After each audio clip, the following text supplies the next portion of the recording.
Hi everybody, it's Dan Jacobs here. This is my second vlog discussing skills versus capacities, speed and agility. I've decided to use and analyse the agility t-test as well as the ankle hops speed drills.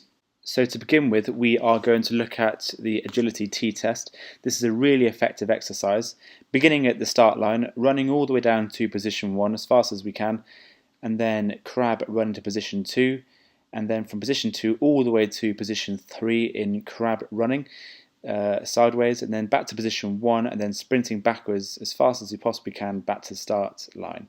This is a really good exercise and drill to use to improve lots of capacities and skills within sport. So this is me performing the agility t-test for the first time.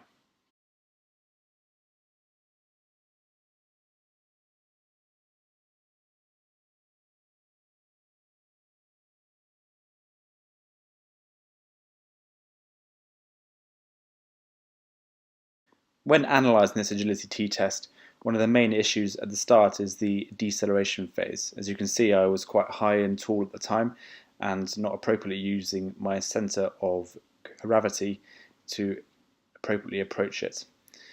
My sideways crab running is not as effective and wasting energy by being tall.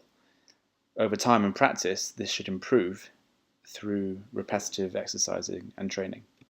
Research and science has proven that when approaching the first cone with a lower centre of gravity, it can be far more effective for the individual to get the most out of the exercise and perform it at its best.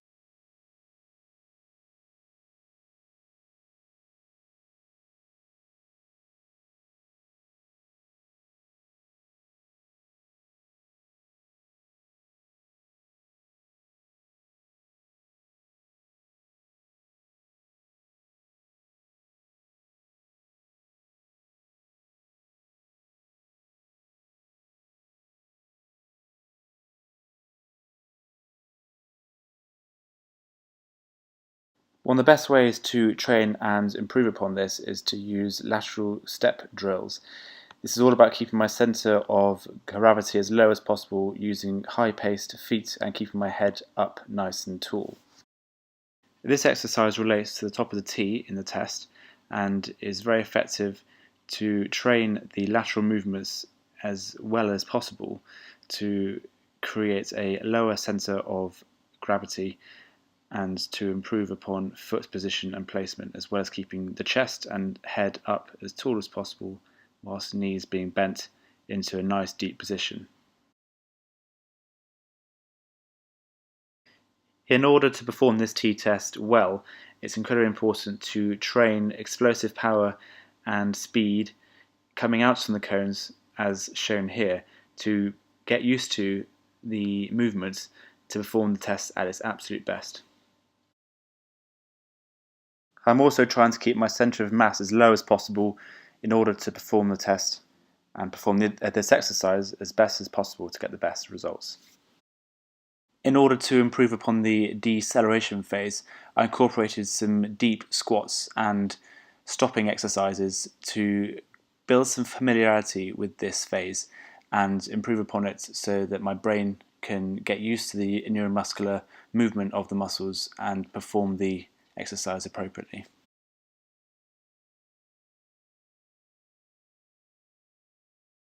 In order to successfully incorporate the exercises and drills we've just worked on, I decided to implement this very simple and effective half t-test, if you like, to really make sure I become familiar with the movements and become familiar with the two exercises in a more dynamic and functional way so my brain can get used to it and perform it in the real time at its best. So immediately from the beginning I have a lower centre of gravity and really start to push out laterally a lot harder than I did initially. And my back pedal as well is a lot more effective with pumping legs and driving backwards. So after using those exercises to improve upon this drill, you can see I get to the first cone a lot faster and the lateral shuffles are a lot more effective with a better centre of gravity. Far more effective, and the back pedal is a lot more effective as well. Although it's by no means perfect yet, this drill has greatly improved from the initial first attempts that we showed at the beginning of this video. You can definitely see there that in the posterior movement running backwards I need to be a lot lower in order to get the best out of it.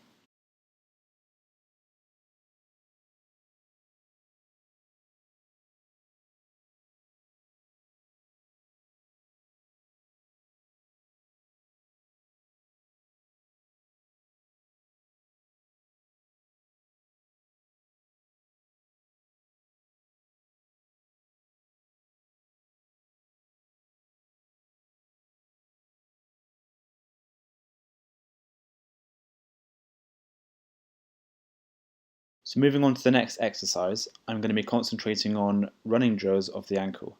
The human ankle plantar flexors, soleus and gastrocnemius, play an important role biomechanically whilst running. Running and sprinting requires strong coordination of the lower extremity muscles and has a strong neuromuscular demand on the athlete. Research has suggested that ankle flexors and extensors work times 12 of body weight. As well as this, when running speeds reach maximal sprinting, the soleus and gastrocnemius generate force in a shorter amount of time. If we can optimize the contractual potential of the fibers and tendons of the MTU, it should minimize mechanical energy expenditure, which means more force, less work. This is because the tendon can store elastic strain energy, which can reduce muscular work. The drill we're going to look at are the ankle hops. They are a plyometric exercise that work on ankle and foot strength by forcing you to explosively jump upwards. The movement itself, we're looking for a strong upright position with knees and hips extended. In the air, we're looking for a good turnover of the ankle from plantar flexion to dorsiflexion. On landing, it's important to not let the athlete's heels touch the floor. This is a plyometric drill working on the ankle elasticity. From this footage you can see the athlete is not getting the full ankle turnover from the ankle plantar flexion to ankle dorsiflexion. This could be a skill or capacity issue as it is the first time performing the drill.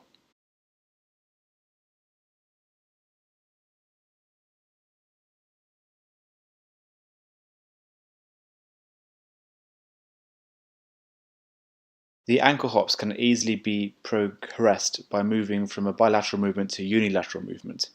Single leg hops have a more specific movement similar to sprinting. Working on this should increase the unilateral strength of the individual. To try and promote better movement, we can regress the drill to a simpler task. Performing the drill using one leg as shown here can engage the athlete's mind and proprioceptive awareness to concentrate on the task and execute what is required. This can help and improve a better attractor state and increase familiarity of the task at hand.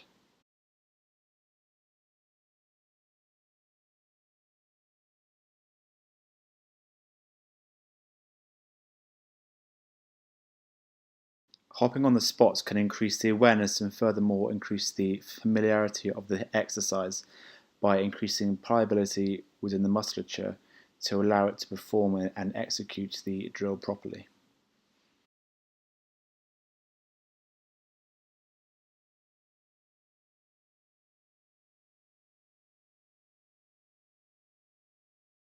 Ankle hops have such huge benefits to help improve the mechanics to runners and sprinters.